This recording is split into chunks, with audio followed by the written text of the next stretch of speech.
తర్వాత రెడ్డప్ప గారి బాధ గారు. ధన్యవాదాలు అధ్యక్ష, ఈ అవకాశం ఇచ్చినందుకు. అలాగనే పిప్కా ప్రత్యేక బాధ్యతలు ఇచ్చి మా మీద నమ్మకంతో పిప్కా నియమించినందుకు ముఖ్యమంత్రి చంద్రబాబు నాయుడు గారికి, అలాగనే అధ్యక్షులు గారికి, అలాగనే నారా లోకేష్ గారికి ధన్యవాదాలు తెలియజేసుకుంటున్నాను.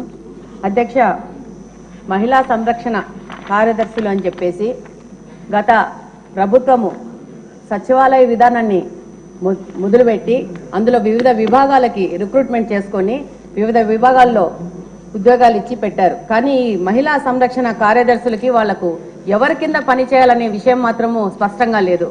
వాళ్ళకి ట్రాన్స్ఫర్లు కావాలంటే పోలీస్ డిపార్ట్మెంట్ దగ్గరికి వెళ్లాల్సి వస్తుంది. వాళ్ళ మీద అడ్మినిస్ట్రేషన్ మాత్రం మున్సిపల్ డిపార్ట్మెంట్ చేస్తూ ఉంది.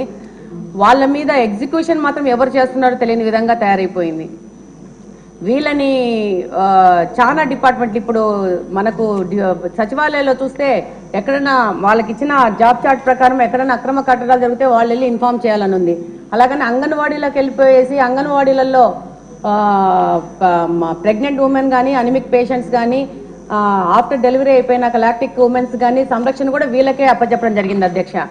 అలాగనే మనకు సొసైటీలో జరుగుతున్న మహిళల మీద జరుగుతున్న దౌర్జన్యాలు కానీ, వరకట్న వేధింపులు కానీ, అలాగనే పోక్సో చట్టం గురించి వాళ్ళకి అవగాహన కానీ, తప్పిపోయిన పిల్లల గురించి సమాచారాన్ని కానీ, అలాగనే వికలాంగులకు సంబంధించిన ప్రభుత్వం ఇస్తున్న పథకాల గురించి వాళ్ళకి సమాచారం ఇవ్వడం కానీ, అలాగనే బాల నేరస్తుల గురించి కూడా సరైన సమగ్ర నివేదికను అప్పచెప్పాలని చాలా రకాలుగా జాబ్ చార్ట్ని వాళ్ళకి తయారు చేసి ఇవ్వడం జరిగింది. కానీ వాస్తవంగా ఈరోజు సచివాలయంలో గమనిస్తే ఈ యొక్క మహిళా సంరక్షణ కార్యదర్శులు ఏం పని చేస్తున్నారంటే జిరాక్స్ మిషన్లో పేపర్లు పెట్టుకుంటూ తీసుకుంటూ టైంపాస్ చేస్తున్నారు. కానీ వాళ్ళకి జాబ్ ఏంటి, వాళ్ళు చేయాల్సిన పని ఏంటనేది దిశానిర్దేశం లేకుండా వాళ్ళది ఒక పోస్ట్ వేస్ట్ అయిపోయిన విధంగా తయారైపోయింది. ఇప్పుడు మంచి ప్రభుత్వం, తెలుగుదేశం ప్రభుత్వం, కూటమి ప్రభుత్వం వచ్చింది. ఈ యొక్క సచివాలయ ప్రక్షాళన అనేది చేయాల్సిన అవసరం ఎంతగానో ఉంది. వీళ్ళకి వీళ్ళ డ్యూటీస్ అనేసి ఒకసారి ప్రభుత్వం ఆలోచించి వాళ్ళకి సరైన దిశానిర్దేశం ఇవ్వాల్సిన అవసరం ఉంది అధ్యక్ష. నమస్కారం అధ్యక్ష. శ్రీమతి విజయశ్రీ గారు.